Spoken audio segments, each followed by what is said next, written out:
Hello there, welcome to DaveTech YouTube channel, and in this short video, I will show you how to download and install the Vidmate application to your Android TV device without using downloader. This is very simple. Please like, subscribe and share for more important videos like this. So what you need to do on your Android TV device is to use the application called APK Time. And if you are wondering how to get APK Time to your Android TV, then in the description of this video, I have added a link that should help you get this application to your Android TV, especially without using downloader. So after getting APK Time, all you need to do is go ahead and launch it.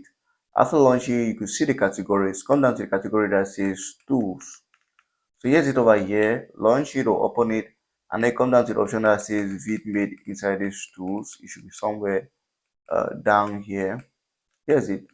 Now once you're here, all you need to do is to download it to your TV device. So click on download and it's going to be downloaded. Once it's done downloading, you have the option to install, and all you need to do, just click install and the application is installed to your Android TV device.